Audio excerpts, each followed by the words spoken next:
Melanjutkan dari cerita sebelumnya. Bab 37. Sebelum kemunduran Jin, ketika dia baru saja diusir dari Taman Pedang, ada suatu masa ketika dia berkeliaran dari satu negara ke negara lain, tidur di tempat terbuka. Dia telah kehilangan tujuan seumur hidupnya setelah diusir dari klannya dan bertahan hidup seperti orang lumpuh di jalanan. Namun semuanya berubah ketika dia bertemu dengan guru sihirnya. Namun demikian, sampai hari dia bertemu tuannya, Jin telah melihat dan mengalami banyak sekali jenis penjahat dan bajingan di gang-gang gelap di mana tidak ada yang masuk. Pencuri kecil, perampok, pengemis, pecandu alkohol, del. Orang-orang itu hidup seperti hari esok, dan hanya setia pada keinginan mereka. Bajingan yang paling menonjol di antara mereka adalah pecandu narkoba. Orang-orang itu tidak dapat bertahan hidup untuk hari lain tanpa obat-obatan mereka. Tanpa obat mereka akan duduk tak bernyawa dengan mata kosong dan mulut berbusa. Tetapi jika seseorang menawari mereka obat-obatan, itu adalah sifat kedua bagi mereka untuk bersedia mengukir hati mereka untuk membayar. 10 kali dari 10, 100 dari 100, 1000 dari 10. Setiap pecandu narkoba yang dilihat Jin adalah sama, tanpa kecuali. Ada beberapa orang langka yang berhasil menghentikan kecanduan mereka dengan kekuatan super mereka dan kembali ke gaya hidup biasa, tetapi cukup jelas, mereka adalah satu dari sejuta. Bagaimanapun, menurut pengamatan Jin dan dokumen yang dia baca, Alkaro Sendeler bukanlah seseorang dengan tekad yang kuat. Persetan, tolong, bantu saya, oke. Saya tidak berpikir saya bisa bertahan selama 1 jam lagi tanpa itu. Kumohon, aku mohon. Alkaro menjatuhkan diri ke lantai dan menyatukan kedua tangannya, memohon pada pengawalnya. Para penjaga istana tersembunyi semuanya mengenakan penampilan yang tenang, tetapi Jin memperhatikan sedikit rasa jijik dalam tatapan mereka yang muncul sesaat. Seperti yang saya katakan sebelumnya, itu tidak bisa dilakukan. Tugas kami adalah memprioritaskan keselamatan Anda, Tuan Muda. Harap diingat bahwa kami di sini bukan untuk mengasuh Anda. Jika kamu terus mengamuk, kita harus. Saya tidak peduli. Diam. Jika Anda tidak akan mendapatkan saya obat, maka saya akan melakukan sesuatu sendiri. Sialan, tunggu saja. Begitu kekasihku kembali, kalian semua kehilangan akal. Kepalamu, kau dengar itu? Aku akan memastikan kalian semua dieksekusi. Hah, apakah Anda baru saja menghela nafas? Apakah saya lelucon bagi Anda? Anda penjaga rendahan. Anda bajingan pleb tidak penting. Aku dari Tezen. Pukulan keras. Seorang penjaga tiba-tiba meninju perut Alkaro. Narkoba arogan itu gemetar di tempat selama beberapa detik sebelum pingsan. Sialan. Berapa lama lagi kita harus melindungi omong kosong ini? Saya berharap dia mati karena overdosis atau semacamnya. Hanya mengapa tuannya menjaga omong kosong ini tetap hidup? Diam. Kita hanya perlu memenuhi misi yang telah ditugaskan kepada kita. Anda tidak boleh melibatkan perasaan pribadi Anda. Para penjaga membawa Alkaro yang tidak sadarkan diri kembali ke kamar. Setelah menyaksikan seluruh adegan itu, Jin merasa seperti telah menemukan peti harta karun yang penuh dengan emas. Hubungan Alkaro dengan pengawalnya adalah yang terburuk. Dan sepertinya dia akan rela melakukan apa saja untuk mendapatkan narkoba begitu dia bangun. Saat dia meminum bir yang dibawa oleh pegawai penginapan, Jin merenung sendiri. Membunuh Alkaro tidak akan menjadi tugas yang sulit pada akhirnya. Amukan tuan muda yang terbius akan semakin buruk seiring berjalannya waktu. Dan jika ledakannya berulang kali, Jin akan memiliki lebih banyak kesempatan untuk membunuhnya selama beberapa hari ke depan. Apakah dia menggunakan sihir, kekuatan spiritual, atau belati tua biasa, membunuh Alkaro akan menjadi hal yang mudah. Tapi masalahnya adalah akibatnya. Saya perlu menemukan cara untuk menghindari para penjaga dan kembali ke rumah dengan selamat setelah saya membunuhnya. Itu adalah aspek tersulit dari misi ini. Mustahil untuk membunuhnya di siang bolong di dalam penginapan dan melarikan diri hidup-hidup. Pengawal bintang 6 atau lebih tinggi jauh lebih mampu secara fisik daripada jin dan bisa mengejarnya dalam waktu singkat. Racun juga tidak akan berhasil. Jika jin memancing Alkaro dengan obat-obatan dan membunuhnya menggunakan racun, seluruh mamit akan gempar. Tabu tak tertulis terbesar di kota tanpa hukum adalah penggunaan racun. Kepala jin mulai sakit saat dia mencoba membuat rencana. Membunuh Alkaro di dalam sumur cahaya bulan menggunakan metode tradisional adalah hal yang mustahil. Setelah menenggak birnya, jin meletakkan cangkir itu kembali di atas meja dengan semangat. Aku sudah memutuskan. Jin telah menemukan strategi. Dia akan melakukan serangan teror di sumur cahaya bulan menggunakan sihir dari dalam kamarnya. Sumur cahaya bulan adalah penginapan tempat raja-raja mamit tinggal. Sebuah bangunan tempat berkumpulnya tokoh-tokoh paling terkenal dan terkemuka di antara penjahat terburuk mamit. Segera setelah serangan teror dimulai, raja-raja mamit ini akan menyerang balik dan melacak pelakunya. Terlebih lagi, tersangka utama mereka adalah penyihir bintang 6 atau lebih tinggi. Jika saya mengucapkan mantra bintang 4 dan meningkatkan efeknya dengan energi spiritual, itu harus sekuat mantra bintang 6. Cara paling efektif adalah dengan menggunakan mantra petir, summon lightning, dan memperkuat daya tembaknya. Siapa di dunia ini yang akan percaya bahwa seorang anak berusia 15 tahun adalah pesulap bintang 6? Tidak ada. Tidak ada satu jiwa pun.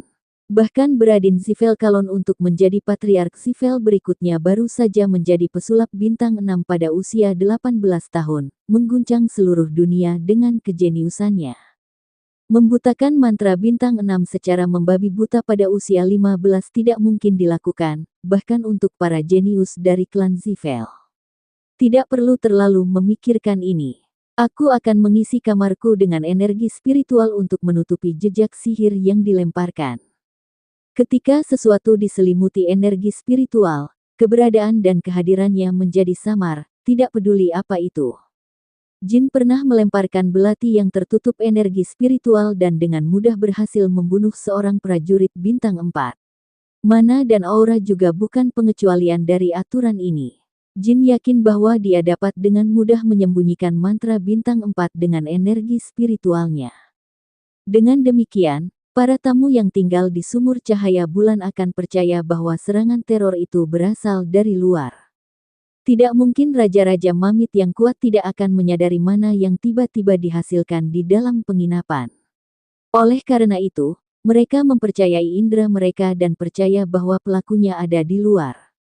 Aku akan memperkuat mantra summon lightning dan menjatuhkannya di sumur cahaya bulan.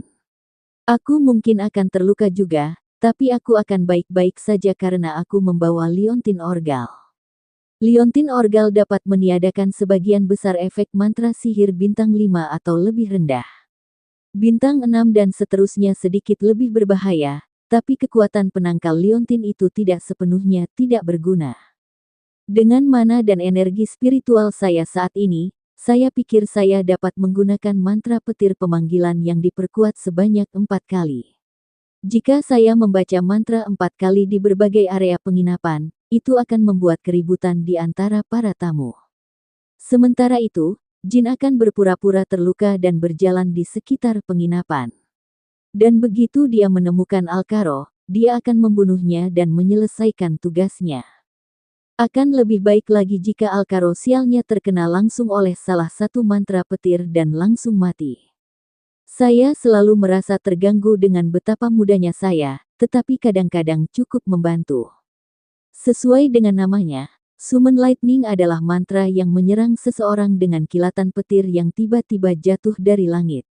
Itu hanya berlangsung sesaat, dengan demikian, akan sulit bagi orang untuk menyadari bahwa ada energi spiritual yang tercampur dengan mantra.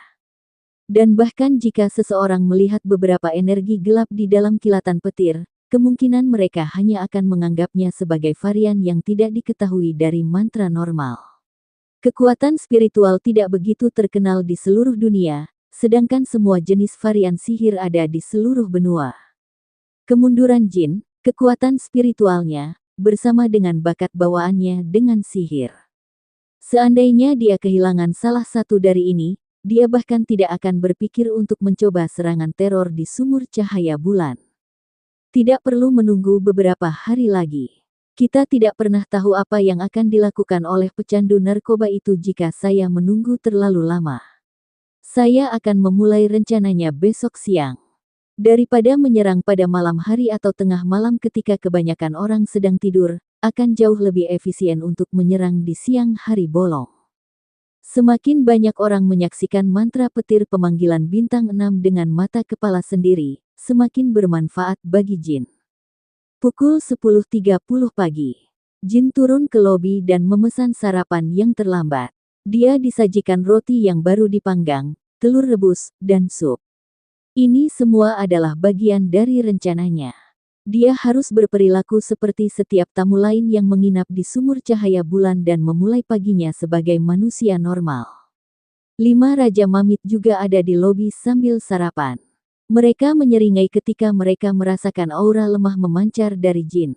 Anak, Anda tampaknya cukup berbakat untuk usia Anda, tetapi Anda tidak boleh tinggal terlalu lama di kota ini dengan tingkat keterampilan itu.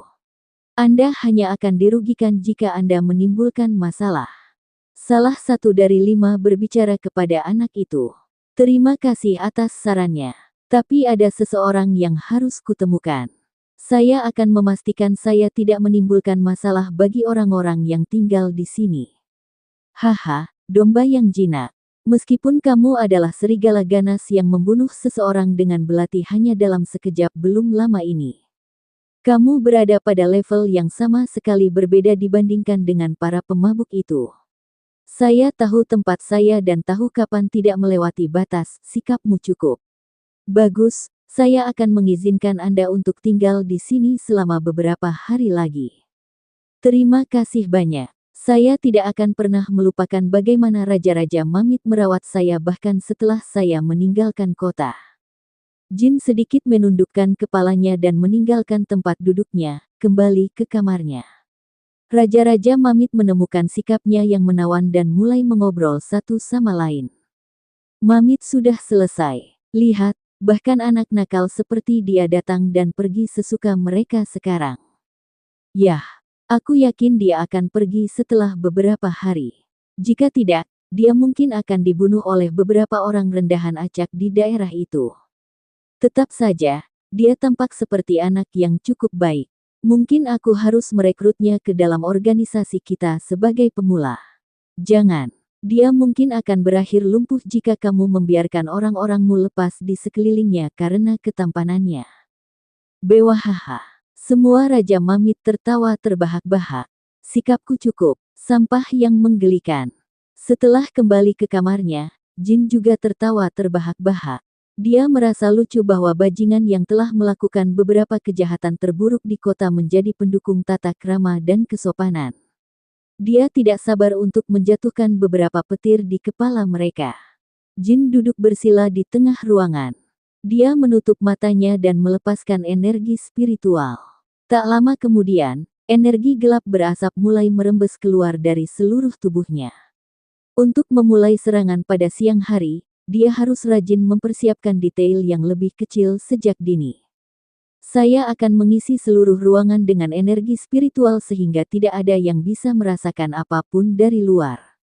Karena kamarnya kecil, dia bisa menutupi dan mengisi setiap celah kecil dalam waktu 1 jam. 1 jam ini adalah langkah terpenting dari rencana itu. Jika seseorang datang ke kamarnya selama waktu ini, rencananya akan berantakan. Dia terus-menerus bisa mendengar langkah kaki di luar kamarnya, di koridor. Itu adalah suara karyawan yang membersihkan tempat itu, dan para tamu pergi dan memasuki kamar mereka. Yah, aku harus mengambil risiko. Kalau tidak, saya tidak akan bisa mencapai apapun. Jin dengan benar memulai pelepasan spiritual. Saat ruangan dipenuhi dengan lebih banyak energi gelap, suara-suara dari luar pintunya semakin redup. Ini memberi Jin rasa aman dan tenang. Jam berlalu. Ruangan itu dipenuhi dengan energi spiritual, seolah-olah tinta telah meresap ke setiap permukaan dan ke udara. Orang tidak bisa membedakan garis besar furnitur. Itu pada dasarnya identik dengan kegelapan total. Satu-satunya entitas yang mempertahankan warna di dalam ruangan adalah jin. Harus kukatakan, pekerjaan yang cukup sempurna, Jin. Jin mendapatkan kembali kendali atas napasnya dan menyeka keringat di dahinya. Yang tersisa untuk dilakukan hanyalah menghasilkan mana dan bersiap untuk mengeluarkan summon lightning. Aku akan membuat energi spiritual di dalam ruangan menghilang dengan memasukkannya ke dalam mantra panggil petir terakhir. Setelah itu, yang tersisa untuk dilakukan hanyalah berteriak dan lari keluar ruangan, berpura-pura terluka, dan memeriksa apakah Alkaro masih hidup atau tidak. Sebuah strategi yang sederhana namun efektif. Saat Jin memuji dirinya sendiri dan rencananya, dia mulai mengumpulkan mana di kedua tangannya. Listrik biru mengalir di lengannya ke tangannya karena menghasilkan banyak suara. Namun, tidak ada satu jiwa pun yang bisa mendengar suara di luar ruangan, seperti yang direncanakan Jin. Selanjutnya, untaian energi spiritual seperti tali dicampur ke dalam listrik. Panggil petir. Sambaran petir pertama jatuh ke sumur cahaya bulan, menghancurkan separuh atap gedung. Sebelum korban bisa berteriak kesakitan, sebelum yang tidak terluka bisa mengangkat kepala mereka untuk melihat ke langit, garis kedua petir biru tua menghantam sumur cahaya bulan. Itu adalah serangan kedua. Orang-orang mulai kehabisan abu dan menghancurkan kamar tamu, berteriak untuk hidup mereka. Apa? Sepertinya aku memilih hari yang salah untuk datang ke sini. Dan seorang gadis tertentu yang akan menginjakkan kaki di dalam sumur cahaya bulan memiringkan kepalanya dengan bingung saat dia menyaksikan tontonan ini. Bab 38. Sepertinya seorang penyihir tingkat tinggi menaruh dendam pada salah satu tamu yang tinggal di sumur cahaya bulan, Nyonya. Aku akan pergi mencari penyihir. Anda tinggal di sini dan melindungi Nyonya. Kedua pria yang berdiri di samping gadis itu berbicara secara bergantian. Namun, dia hanya mendengus dan berbicara dengan nada mengejek. Apakah kamu pikir aku idiot tak berdaya yang bahkan tidak bisa melindungi dirinya sendiri? Sudah ada 6 penjaga kita di dalam penginapan. Dengan kata lain, ini mungkin serangan teror terhadap istana tersembunyi. Ryu, pergi mencari penyihir. Hiten, ayo periksa penjaga di dalam bersamaku. Ryu dan Hiten menundukkan kepala mereka untuk menghormati wanita itu. Gadis yang memerintahkan mereka adalah Sris Endorma. Dia adalah putri master dari istana tersembunyi Talaris Endorma. Kita bisa membunuh seseorang seperti Alkaro kapanpun kita mau. Jadi, alih-alih dia, jadikan prioritas utama Anda untuk memeriksa keselamatan dan kesejahteraan penjaga kami. Dimengerti, Nyonya. Ryu melompat di udara untuk melacak penyihir. Sementara itu, Sris dan Hiten memasuki penginapan. Sambaran petir ketiga jatuh ke sumur cahaya bulan. Kali ini, seluruh lantai hancur, dan para Raja Mamit meneriakkan rasa frustrasi mereka sekuat tenaga. Bahkan Sris dan Hiten berhenti di jalur mereka. Sekarang setelah mereka melihatnya dari dekat, kekuatan petir itu jauh lebih besar dari yang mereka duga. Sialan, hanya bajingan mana itu? Menka, kau bajingan. Bukankah kamu mengatakan kamu membunuh beberapa penyihir dari klan Zivel belum lama ini? Bukankah mereka kembali untuk membalas dendam padamu? Aku menggertak. Itu tidak pernah terjadi. Pelanggan berlari keluar dari penginapan dan bertengkar satu sama lain. Tapi tidak semua dari mereka melakukannya. Saat mereka disebut Raja Mamit, beberapa dari mereka bersiap-siap untuk berperang, sementara yang lain berusaha mencari sumber mantra sihir. Segera, sambaran petir terakhir menghantam penginapan. Baut keempat jauh lebih kuat dari 3 yang pertama karena Jin telah memperkuat mantra menggunakan semua energi spiritual di kamarnya ini, pada gilirannya, menghapus semua jejak energi gelap di dalamnya. Aliran listrik menghantam penginapan di tengah, dan bangunan itu terbelah 2. Penginapan yang terbagi berada di ambang kehancuran di kedua sisi. Lebih banyak tamu yang tertutup jelaga dan abu lolos dari debu dan bergabung dengan lobi. Hampir 30 detik telah berlalu sejak awal kekacauan ini. Orang-orang tidak tahu siapa yang menyerang sumur cahaya bulan. Sepertinya serangan telah berhenti. Ya, Nyonya. Saat Sris dan Hiten memasuki sisa-sisa bangunan, Jin jatuh dari lantai 2, gedebuk. Jatuh dari lantai 2 tidak begitu menyakitkan, tapi Jin telah menjatuhkan baut terakhir di dekat kamar tamunya. Yang terakhir itu lebih dekat ke level mantra bintang 7, mungkin karena aku memasukkan semua energi spiritual ke dalam ruangan dengan mantra itu. Jika bukan karena orgal pendant di lehernya, Jin akan menerima cedera fatal. Tapi sampai sekarang, dia lolos dengan jubah terbakar dan beberapa pembuluh darah muncul di sana-sini di tubuhnya. Bocah itu melihat sekelilingnya, bertindak sealami mungkin. Dia harus memeriksa apakah Alcaro masih hidup atau tidak. Meskipun dia tidak melihat target pembunuhannya, Jin menangkap pengawal yang berlarian dengan tergesa-gesa. Masih ada asap memenuhi udara di lobi.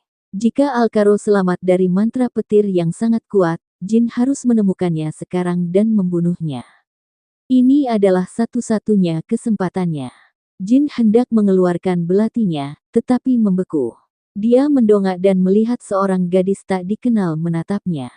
Oh, saya tidak pernah berpikir akan menemukan anak laki-laki seusia saya di sini di Mamit.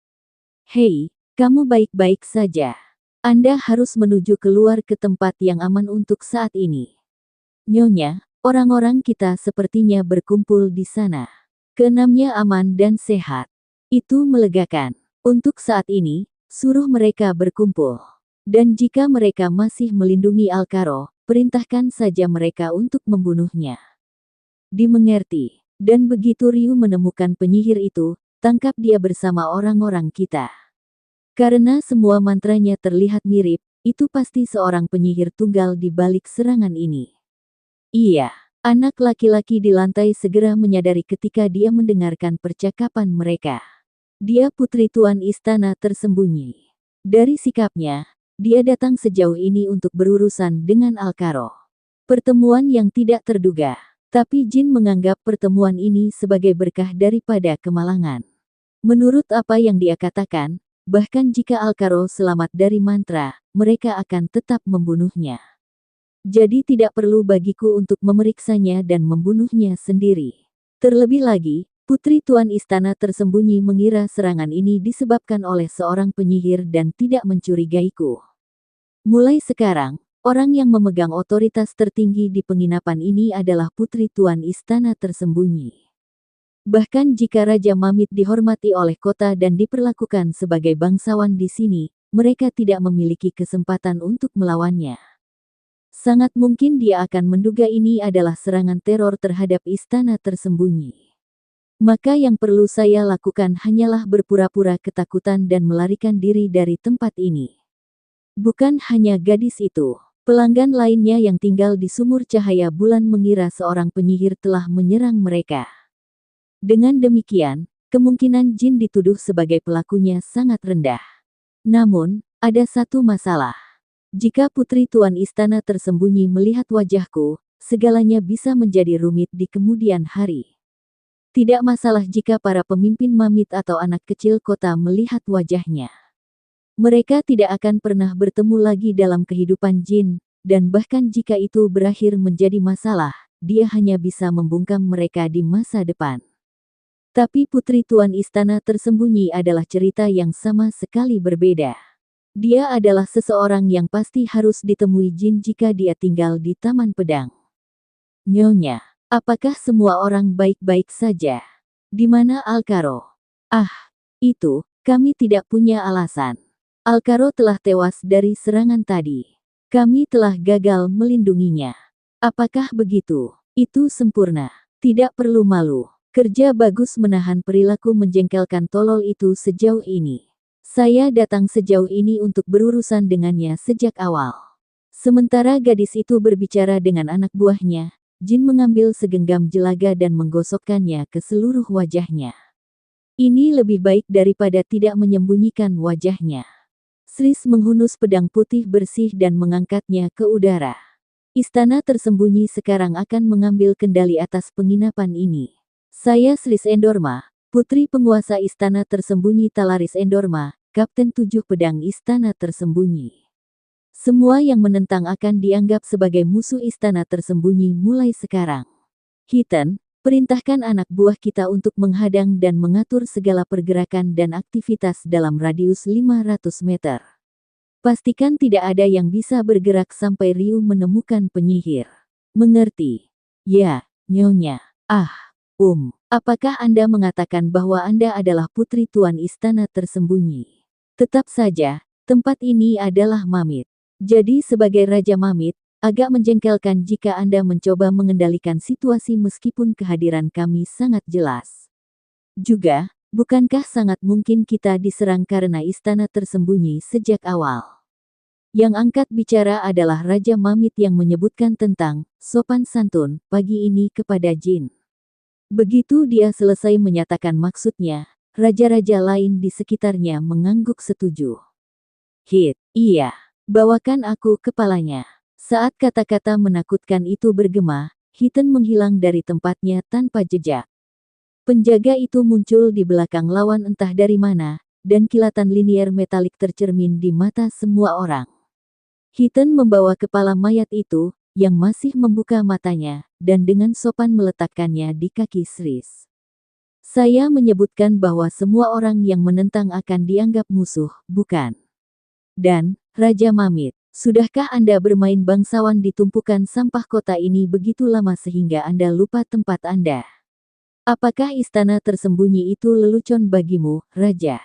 Semua Raja Mamit mengalihkan pandangan mereka, beberapa terbatuk canggung. Mereka tidak lemah dalam hal apapun.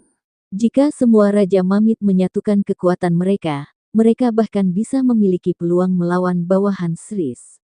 Namun, tidak ada dari mereka yang ingin menjadikan Istana Tersembunyi sebagai musuh mereka. Kami juga tidak ingin menjadikan kalian sebagai musuh kami.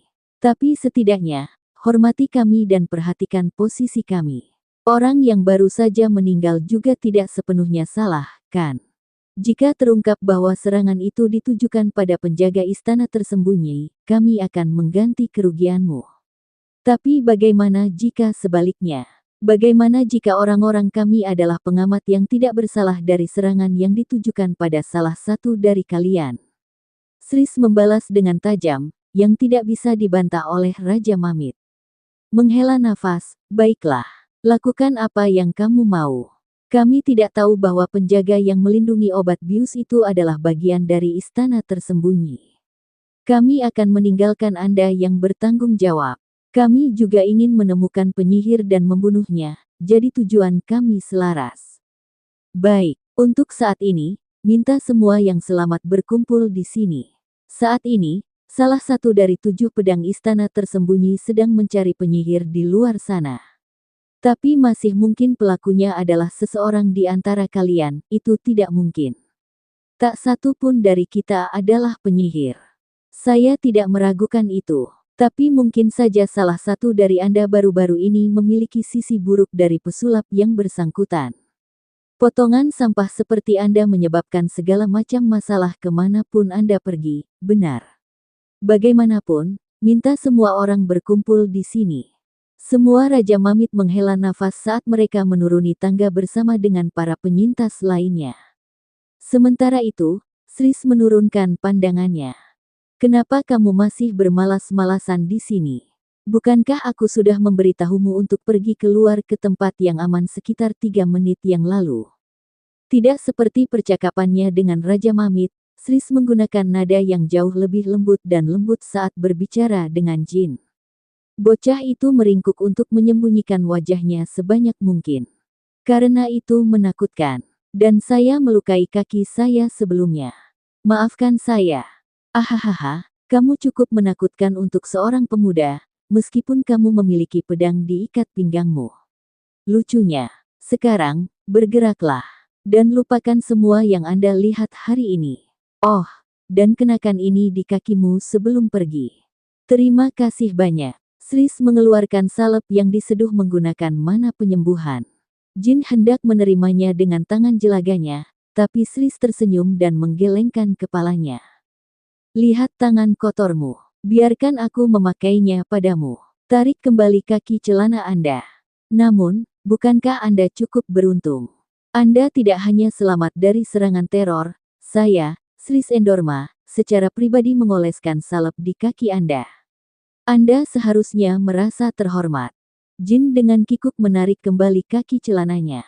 Sris berjongkok dan mengoleskan salep pada tulang kering bocah itu. Di tengah tulang keringnya ada luka yang dalam dan panjang. Kenapa dia begitu baik? Putri Tuan Istana tersembunyi terkenal di kehidupan pertamaku karena gila dan gila. Apakah rumor itu sama sekali tidak berdasar? Setelah dia selesai mengoleskan salep, tatapan Sris dan Jin saling bertemu. Gadis itu tidak memiliki sedikit pun kecurigaan terhadap anak laki-laki itu. Selain itu, dia senang akhirnya bertemu seseorang dari kelompok usianya di kota terpencil ini dan merasa ingin membantunya. Di sana, semua selesai, memukul. Kenapa Ryu lama sekali? Jangan bilang dia tidak bisa menemukan pesulap. Itu Ryu. Dia memang agak terlambat. Haruskah aku pergi ke sana dan mencari pelakunya juga? Lupakan. Penyihir itu tampaknya ahli dalam menyembunyikan diri. Meski begitu, mereka pasti berada di dalam kota, jadi ini hanya masalah waktu. Saya ragu Ryu tidak akan dapat menemukan targetnya. Bagaimanapun, itu hanya penyihir yang sangat sedikit. Saya setuju. Setelah meluruskan kaki celananya, Jin berdiri dan membungkuk dalam-dalam. Bagaimana aku bisa membalas budi ini? Saat dia bertanya padanya, Jin harus menahan senyum yang akan muncul di wajahnya. Setelah menyelesaikan serangan teror, jika Raja Mamit menahannya karena suatu alasan, segalanya bisa menjadi rumit baginya. Namun, situasinya telah terungkap dengan mudah. Terlebih lagi, Sris juga tidak mencoba memeriksa wajah Jin dengan benar. Dia hanya menunjukkan kebaikan padanya dan mengirimnya dalam perjalanan. Bagaimana Anda bisa membayar hutang kepada orang seperti saya? Anggap saja ini sebagai kenangan indah. Dan jika Anda mengingat saya dari waktu ke waktu, sujud saja ke arah istana tersembunyi kapanpun Anda bisa. Kalau begitu, sampai jumpa.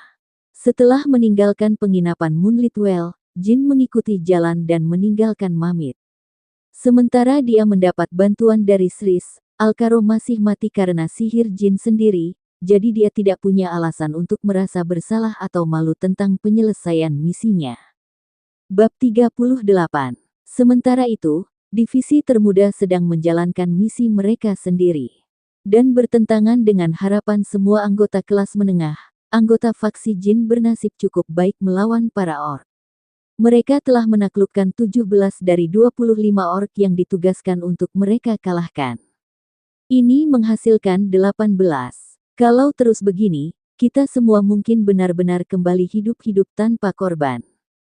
Scott dan Taimon mengeluarkan pedang mereka dari mayat orc. Ayo kembali dengan selamat dan hancurkan semua kesombongan dan ego bajingan itu. Saya khawatir kami akan merusak reputasi Tuan Muda, tetapi jika ini terus berlanjut, mungkin sebaliknya. Masih ada 7 orc yang tersisa. Kita tidak boleh mengecewakan penjaga kita sampai kita menaklukkan mereka semua. Sementara Mesa meledakkan gelembung kecil kegembiraan mereka, dia sebenarnya tersenyum jauh di lubuk hati. Hampir seolah-olah kita diberkati oleh para dewa. Tidak, mungkin Tuan Muda Jin yang diberkati oleh para dewa, dan keberuntungannya menular pada kita juga. Semua anggota divisi Jin memiliki pendapat yang sama. Biasanya, orc bergerak dalam kelompok. Namun, untuk beberapa alasan, orc ini muncul satu persatu, seolah-olah mereka meminta untuk dibunuh. Selain itu, mereka tidak pernah terburu-buru, dan menyerang para taruna dengan lamban. Tidak heran mereka pikir mereka sangat beruntung. Lanjutkan mengintai area. Pastikan Anda tetap waspada, semuanya. Divisi Jin memotong dan menyimpan telinga orc yang mati di dalam tas dan kembali ke posisi masing-masing dalam formasi. Saat mereka bergerak melewati hutan, seorang pria mengamati para taruna dari belakang, bersembunyi di rerumputan yang lebat dan tinggi. Begitu mereka mengalahkan 7 orc yang tersisa, aku akhirnya bisa pulang juga. Pria berwajah bosan dan kusam itu adalah Murakan. Mesa berpikir bahwa berkah para dewa melindungi mereka, tetapi sebenarnya naga hitam Murakan yang bertindak sebagai malaikat pelindung mereka. Murakan telah tiba di sini, di zona tak terlindungi dari kerajaan Curano, sebelum divisi Jin dan telah mengumpulkan para orc. Setelah itu, dia memberitahu mereka seperti ini. Dengarkan baik-baik, dasar babi busuk. Saya tidak akan mengatakan ini dua kali. Mulai hari ini dan seterusnya, Anda semua harus bergerak sendiri. Jika saya melihat salah satu dari Anda mencoba untuk membangun kelompok dan mengumpulkan orc lain, saya pribadi akan memusnahkan Anda semua. Apakah kamu mengerti? Orc rendahan tidak bisa melawan perintah naga hitam besar. Terlebih lagi, dia telah berbicara kepada mereka dalam naga lidah, bahasa yang mewakili otoritas para naga. Mendominasi pikiran monster kelas rendah dengan lidah naga semudah bernafas bagi Murakan. Dia adalah satu-satunya alasan divisi Jin bisa dengan aman mengalahkan orc satu persatu sejauh ini. Tak perlu dikatakan, para taruna tidak tahu tentang kebenaran ini. Tetap saja, sepertinya Jin, anak itu, dia berencana untuk terus mengirimku dalam misi sepele ini. Astaga, apakah menurutmu menjadi kontraktor yang dijanjikan 1000 tahun membuatmu menjadi bosku? Persetan, memang. Sialan. Putra dari anggota divisi Jin berhasil menaklukkan 7 orc yang tersisa keesokan harinya di tengah malam. Kita berhasil. Kami benar-benar membuatnya hidup. Kali ini, bahkan Mesa tidak bisa menyembunyikan kegembiraan dan kegembiraannya, dan bersorak bersama rekan satu timnya. Mereka telah menyelesaikan misi 1 hari lebih awal dari yang mereka harapkan. Kami akan bergiliran istirahat dan berjaga-jaga sampai sore. Setelah semua orang tidur, kita kembali ke Taman Pedang. Kami mengganti anggota pada tugas jaga malam setiap 45 menit. Yang bertugas makanan akan menyiapkan sarapan. Dan mulailah perkemahan larut malam sampai pagi mereka. Murakan juga berbaring di antara rerumputan tinggi di dekat perkemahan. Dia berencana menghabiskan waktu sampai sore datang dengan membaca majalah erotis yang dia bawa. Saat dia membaca majalah, kekesalan dan kejengkelannya perlahan menghilang. Dia belum bisa menghabiskan waktu membacanya sampai sekarang karena dia harus mengawasi anak-anak nakal manusia yang bahkan tidak terlibat dalam takdirnya. Begitu kita kembali, aku pasti memberitahu anak itu untuk membelikanku beberapa majalah edisi terbatas sebagai imbalan atas bantuan ini. Hehe, memikirkannya seperti itu, membantu bocah-bocah ini dalam misi mereka juga cukup menguntungkan bagiku. Gagal. Murakan tiba-tiba menutup majalah yang sedang dibacanya dan menghela napas. Dia bisa merasakan kehadiran berbahaya di kejauhan perlahan mendekati perkemahan tempat divisi Jin tinggal. Dia tidak tahu milik siapa kehadiran ini atau apa tujuan mereka, tapi Murakan yakin akan dua hal. 1. Individu itu perlahan-lahan mendekati perkemahan taruna. Dan 2. Individu memiliki kekuatan yang cukup besar. Sepertinya takdir tidak berpihak pada kita. Pada tingkat ini, upaya yang saya lakukan dalam misi ini tidak akan sesuai dengan keuntungan yang akan saya hasilkan. Dari mana bajingan ini tiba-tiba muncul? Murakan mendecakkan lidahnya dengan getir dan berdiri. Untungnya, taruna divisi Jin hanya berada di level bintang 3. Dengan demikian, Murakan bisa mendirikan penghalang besar di sekitar perkemahan, dan anak-anak tidak akan bisa membedakan kegelapan malam dari belahan bayangan yang melindungi mereka. Beberapa bayangan berkumpul di kedua telapak tangannya. Ini pada skala yang sama sekali berbeda dibandingkan dengan demonstrasi yang dia lakukan di ruang bawah tanah Kastil Storm. Saat Murakan tinggal bersama Jin di permukaan benua, dia perlahan-lahan menghirup beberapa bayangan berlimpah di sekelilingnya setiap hari. Oleh karena itu, dia mendapatkan kembali sebagian kekuatannya dari era ketika dia dikenal sebagai naga hitam yang mengguncang dunia. Saat Murakan menutupi perkemahan dengan penghalang energi spiritual, Belop yang sedang bertugas jaga malam memiringkan kepalanya dengan bingung. Dia merasa sekelilingnya tiba-tiba menjadi lebih gelap dari sebelumnya. Namun, dia tidak terlalu memikirkannya. Anak laki-laki itu hanya percaya bahwa mereka berada lebih dalam di malam hari, dan tidak menyadari adanya penghalang. Saat embusan angin kencang mengguncang pepohonan, Murakan juga menutupi seluruh tubuhnya dengan energi spiritual. Segera, Apa yang muncul dari posisi aslinya adalah naga hitam besar. Itu adalah bentuk asli Murakan. Astaga! Sepasang sayap raksasanya menutupi bulan. Semua monster, di samping hewan dan makhluk hidup lainnya di daerah itu, mulai gemetar ketakutan naluriah dan teror bawah sadar. Tidak mengherankan, entitas kuat yang mendekati perkemahan juga berhenti di jalurnya, itu telah mendeteksi Murakan. Siapa yang berani membocorkan energi mereka di hadapanku tanpa izinku? Murakan terbang ke langit dan menutupi bulan dan bintang. Naga hitam yang menghalangi sinar bulan memancarkan udara berbahaya yang tak seorang pun meragukannya sebagai agen para dewa. Namun, tidak ada jawaban. Sayangnya, Murakan tidak berbelas kasih seperti biasanya ketika dalam bentuk aslinya. Astaga! Astaga! Dengan setiap kepakan sayap, badai gelap menyapu daerah itu, badai bayangan. Saat badai mengamuk di hutan, itu mematahkan pohon-pohon besar seperti ranting dan berputar-putar di sekitar sumber energi spiritual ini.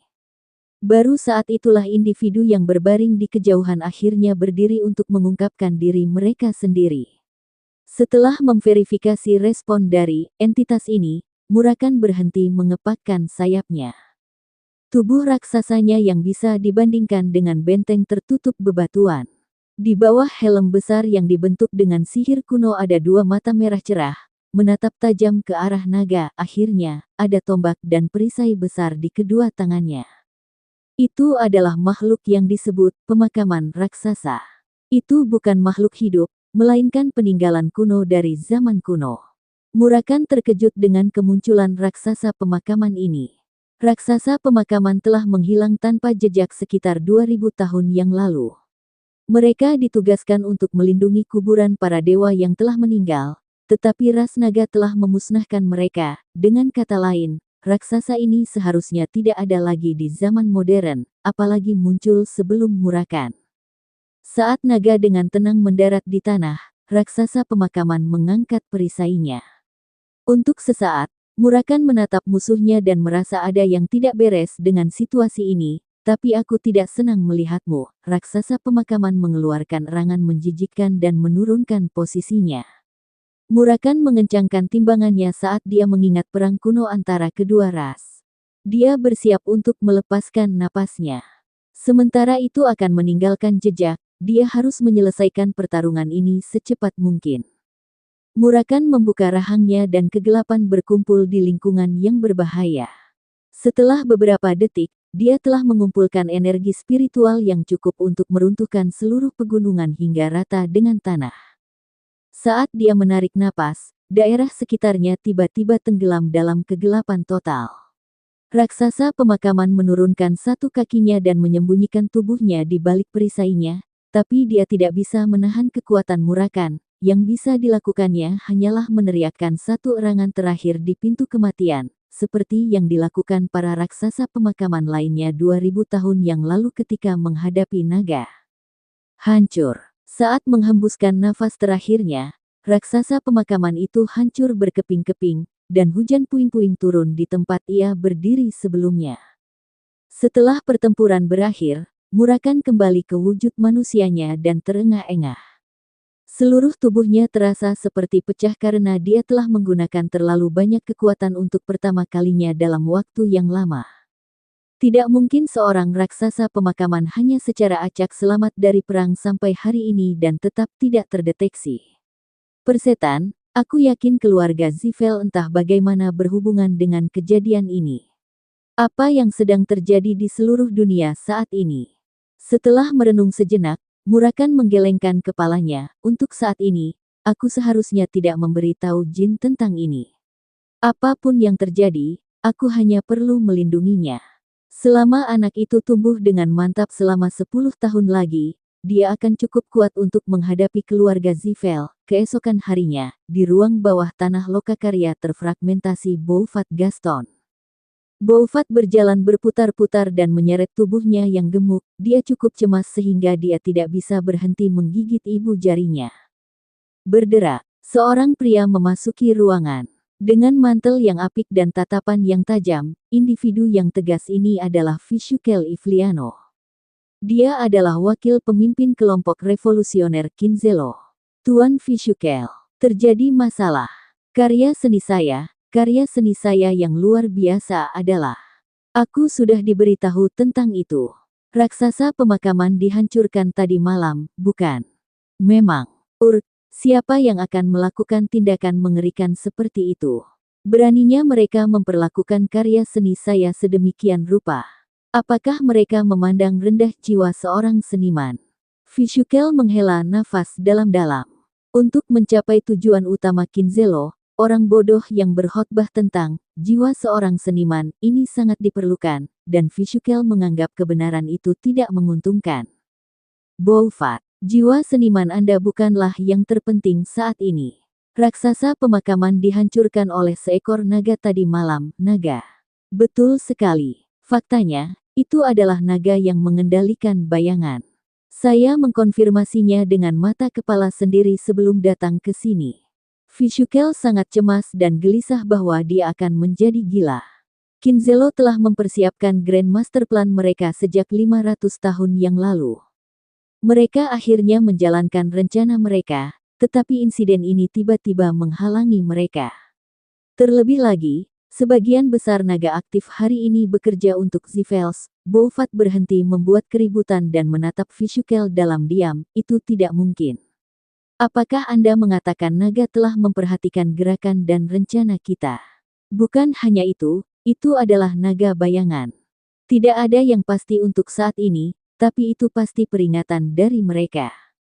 Saya akan mencoba mengadakan pertemuan dengan keluarga Zivel dalam waktu dekat.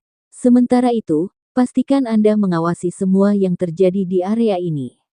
Aku akan meminjamkanmu beberapa orang yang berguna untuk diajak bekerja sama.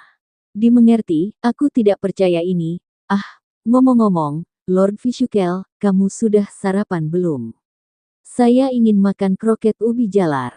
Vishukel menahan amarah yang mendidih di dalam dirinya dan nyaris tidak menjawab. Tentu, aku akan pergi membeli beberapa, jadi mari kita makan bersama. Hehe, kedengarannya bagus. Aku juga ingin susu segar. Dia juga bersumpah pada dirinya sendiri bahwa suatu hari dia akan membunuh orang gemuk yang memuatkan ini dengan tangannya sendiri. Bab 40.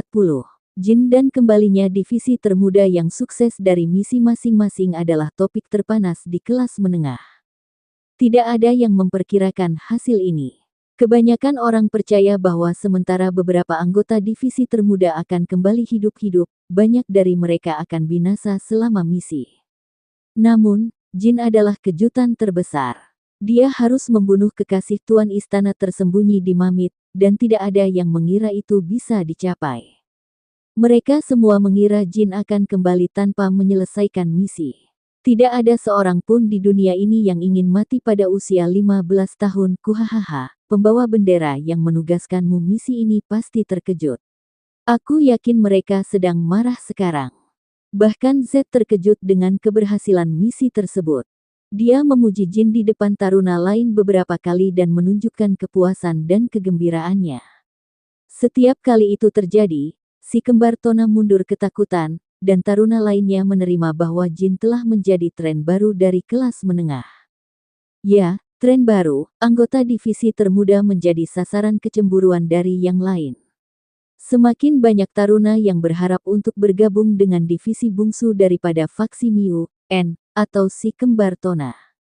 Namun ada satu kelompok taruna yang menggemeretakkan gigi karena kesal melihat tren baru ini. Dari apa yang saya dengar, beberapa penyihir acak kebetulan menyerang penginapan tempat target pembunuhan berada pada hari yang sama. Tuan Muda Jin terkutuk memiliki keberuntungan yang sangat baik. Sungguh dunia yang tidak adil. Tidak hanya dia terlahir sebagai runcandel, dia juga diberkati dengan keberuntungan. Beberapa dari kita hanya taruna kelas menengah meskipun kita menggunakan semua keberuntungan dalam hidup kita. Mereka adalah taruna dari faksi Miu dan N, termasuk Kajin Romelo, duduk di tanah dan mengeluh bersama. Sebelumnya, mereka berada di puncak rantai makanan di kelas menengah seperti hutan ini, tetapi baru-baru ini, otoritas dan kekuatan mereka telah menukik tajam. Para taruna rendahan yang dulunya waspada terhadap mereka sekarang tersedot ke divisi bungsu, dan itu membuat mereka kesal setengah mati. Jika Tuan Muda Jin atau anak nakal lainnya sangat kuat, saya akan menerima hasil ini. Tapi Tuan Muda Jin hanyalah seorang ksatria bintang 4, dan yang lainnya adalah bintang 3. Kak Jin, apakah kita serius membiarkan mereka melakukan sesuka mereka? Kak Jin tersenyum pahit dan menggelengkan kepalanya. Apa yang akan terjadi pada kita jika kita mencoba sesuatu? Dia mungkin menjengkelkan, tetapi Tuan Muda Jin masih seorang runcandel berdarah murni. Tidak ada yang bisa kita lakukan sampai Nyonya Miu dan En memberi kita perintah. Kak Jin tiba-tiba berhenti bicara. Dia memperhatikan bahwa Jin, yang duduk di sisi lain tempat latihan, tiba-tiba mendekati mereka. Kenapa dia? Apa dia mendengar kita? Dia tidak melakukannya. Tidak mungkin dengan jarak ini. Sayangnya, saya mendengar semuanya, teman-teman saya. Jin mengangkat bahu dan berbicara saat dia bergabung dengan grup. Ekspresi Kak Jin dan yang lainnya tampak gelap. Terlepas dari keterkejutannya, Kak Jin mengubah sikapnya dan tertawa kecil. Maaf, Tuan Muda Jin. Orang lemah seperti kami hanya bisa menyaingi kekuatan besarmu dengan berbicara di belakangmu seperti ini. Mohon maafkan kami atas kesalahan ini. Nada sarkastik dan arogan Kak Jin mengejutkan rekan-rekannya sendiri. Bahkan taruna lain di daerah itu yang sedang mengobrol sendiri berhenti berbicara dan menoleh ke arah mereka, dengan mata terbuka lebar. Tapi anak laki-laki itu tidak terlalu memikirkan kata-kata Kak Jin. Maksudku, tidak ada yang perlu dimaafkan. Saya belum menjadi pembawa bendera, jadi sebenarnya, itu bukan terserah saya.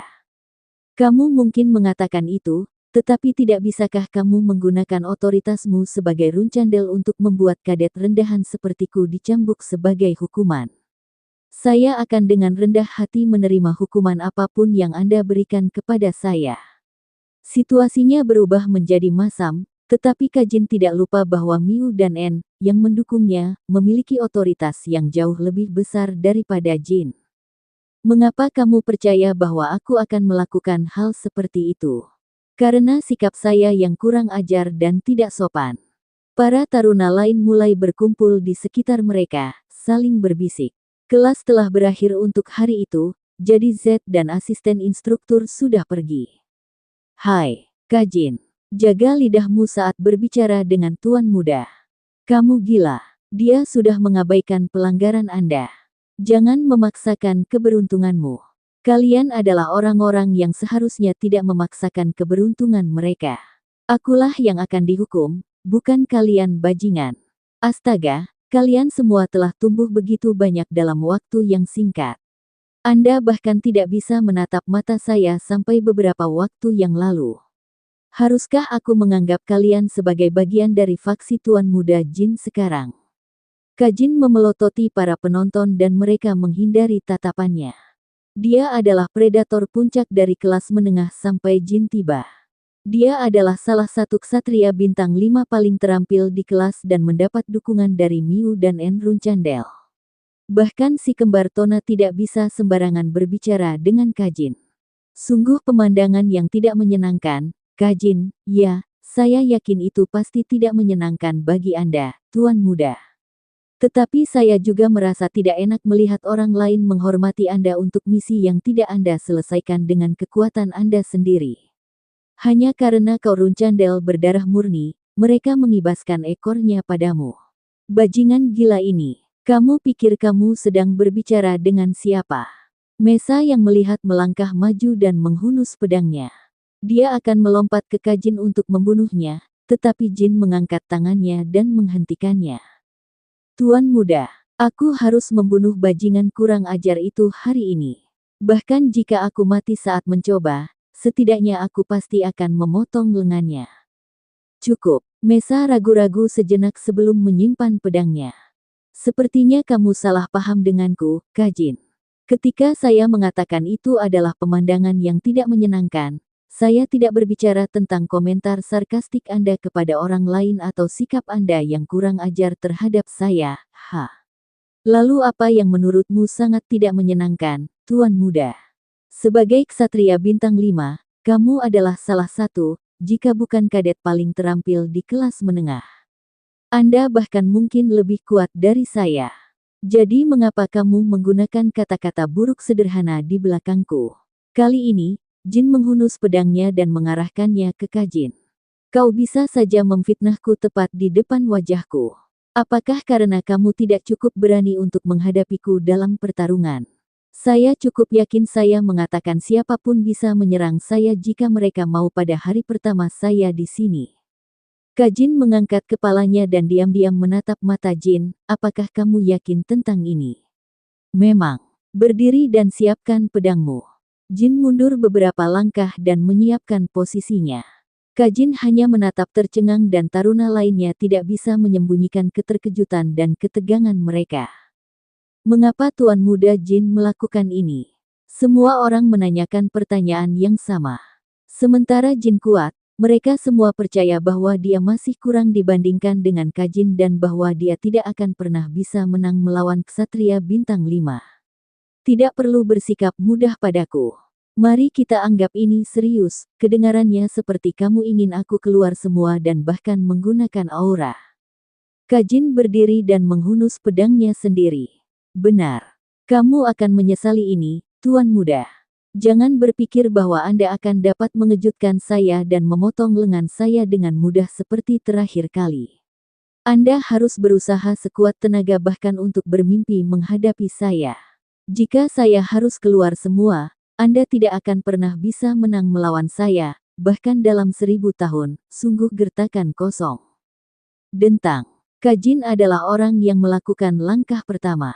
Dia memperpendek jarak di antara mereka dalam sekejap dan memanfaatkan bangunan superiornya untuk mengalahkan lawannya dalam serangan frontal. Setiap ayunan tajam menciptakan gema yang dalam yang membuat Jin terhuyung. Serangannya sangat berat. Kajin Romelo, 24 tahun, Ksatria Bintang 5. Dia hanya seorang kadet perantara di klan Runcandel, tetapi di dunia luar, dia cukup kuat sehingga setiap kelompok dan organisasi di seluruh dunia akan mencoba merekrutnya. Bahkan jika dia meninggalkan klan sekarang, dia dapat dengan mudah menemukan pekerjaan sebagai ksatria dan dihormati oleh publik sebagai pejuang yang disegani. Di antara semua orang yang Jin hadapi dalam duel ilmu pedang, Kajin adalah lawan terkuat sejauh ini, bahkan jika kamu memasukkan musuh Jin dari kehidupan masa lalunya. Tapi dibandingkan dengan orang-orang yang akan aku lawan mulai sekarang, ini bukan apa-apa. Saat pertempuran berlanjut, Jin terus mundur saat Kajin mengejarnya seperti predator. Orang bisa dengan mudah melihat kebencian yang meluap di mata Kajin saat dia mengayunkan pedangnya. Apakah kamu sudah menyerah? Apakah Anda akhirnya memiliki pemahaman tentang kenyataan sekarang? Anda tidak cukup terampil untuk berkelahi dengan saya, Tuan Muda. Kajin langsung mengubah posisinya dan meraih pedangnya dengan kedua tangan. Dia kemudian menyelimutinya dengan aura dan mengayunkannya dengan sekuat tenaga. Seolah-olah dia menggunakan palu perang, bukan pedang. Dia bahkan telah memiringkan pedangnya untuk menyerang dengan bagian datar dari pedangnya. Dia mencoba untuk menghancurkan penjaga Jin, meskipun Jin menangkis pukulan itu. Sebuah ledakan bergema di daerah itu dan Jin nyaris tidak bisa memegang pedangnya. Namun, posturnya terganggu. Itu sama untuk Kajin, tapi itu niatnya sejak awal. Kajin telah mengayunkan dengan sekuat tenaga berharap untuk merusak pendiriannya. Memanfaatkan mundur dari ayunan ekstrimnya, lokomotif Kajin menendang paha lawannya. Pelindung tulang kering yang dia kenakan memperkuat total kekuatan dan kerusakan. Jin menggertakkan giginya saat pahanya berdenyut kesakitan. Dia tidak punya waktu untuk mengerang keras. Kajin sudah mendapatkan kembali keseimbangannya dan melakukan serangan mendadak. Bilah Kajin menyerempet dahi Jin, memotong sebagian rambut depannya. Seandainya Jin tidak menyandarkan kepalanya ke belakang, otaknya akan terlihat oleh semua orang sekarang. Pada saat itu, Taimon berdiri dengan tergesa-gesa. Dia berencana menghentikan pertarungan karena dia mengkhawatirkan nyawa Tuan Muda. Namun, Mesa menghentikannya. Apakah kamu pikir Tuan Muda akan kalah?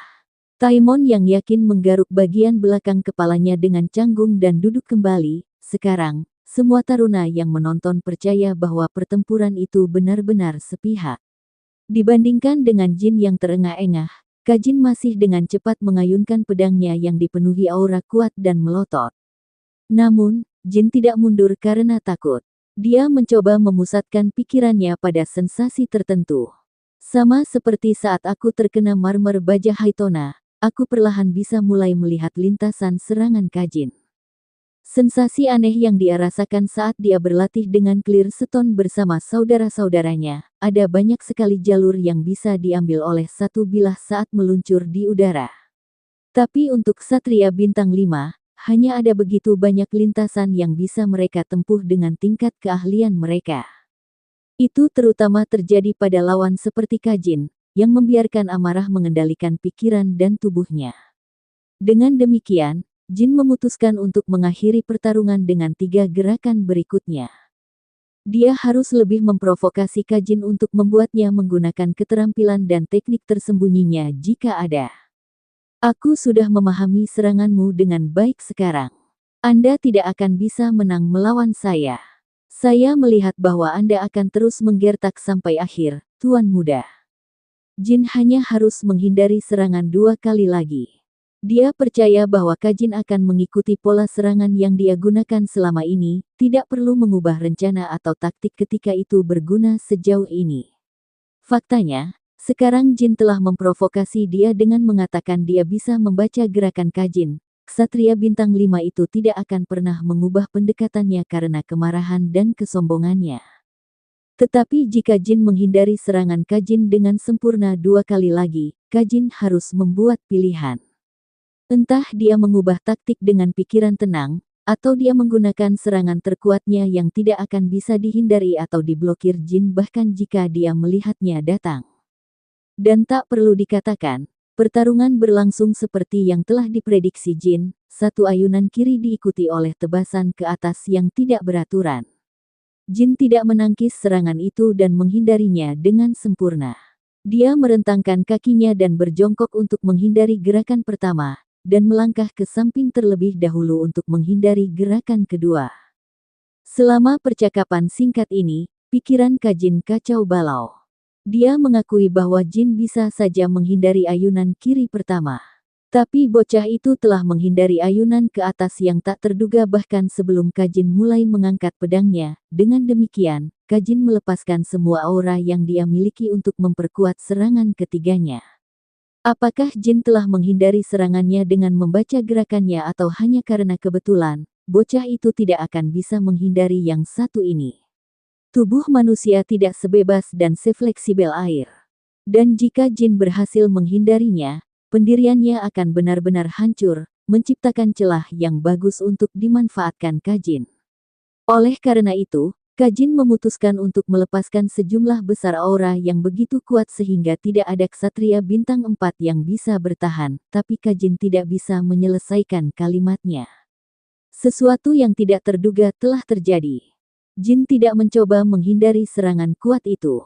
Sebaliknya, dia juga menutupi pedangnya sendiri dengan aura dan mengayunkannya dengan sekuat tenaga, menerima serangan secara langsung. Ketika kedua pedang itu bertemu satu sama lain, orang yang didorong ke belakang, secara mengejutkan, adalah Kajin. Ksatria Bintang 5 telah kalah dari Bintang 4. Dia telah didorong kembali dalam pertempuran kekuatan. Sampai beberapa detik yang lalu, dia telah mengalahkan Jin dengan tubuhnya yang lebih besar, tetapi Kajin telah kewalahan kali ini. Matanya bergetar karena dia tidak bisa menyembunyikan keterkejutannya. Aura yang menutupi Bradamante memiliki warna dan kilau yang jauh lebih dalam daripada Ksatria Bintang 4. Saya juga berpikir saya perlu beberapa tahun lagi untuk mencapai Bintang 5. Astaga! Jin memanfaatkan kekacauan Kajin dan melesat di depannya. Siapapun akan berada dalam kesulitan ketika menghadapi lawan yang jauh lebih kuat dari yang mereka duga sebelumnya. Kajin akhirnya menyadari bahwa dia telah lengah ketika pedang Bradamante mencapai lehernya. Jadi, pemenangnya diputuskan. Apakah kamu menipuku? Untuk berpikir kamu sudah menjadi Bintang 5, haha. Kajin berbicara dengan suara putus asa saat pedangnya jatuh ke tanah. Tidak, kau hanya belum cukup mengenalku. Saya tidak pernah bertarung di mana saya tidak yakin untuk menang. Apa yang terjadi di sini? Dua orang datang terlambat ke tempat latihan, mereka adalah si kembar Tona, yang telah mendengar berita pertarungan ini beberapa saat yang lalu. Si kembar tidak bisa menyembunyikan keheranan mereka ketika mereka melihat dua sosok berdiri di tengah kerumunan. Dia mengalahkan Kajin. Yang termuda benar-benar mengalahkannya. Jin berbalik dan menyarungkan pedangnya. Saat dia melewati kakak laki-lakinya dengan langkah lambat, dia dengan tenang berkata, "Tidak ada yang penting." Si kembar merasa merinding dan merinding karena kata-kata adik laki-laki mereka. Bersambung.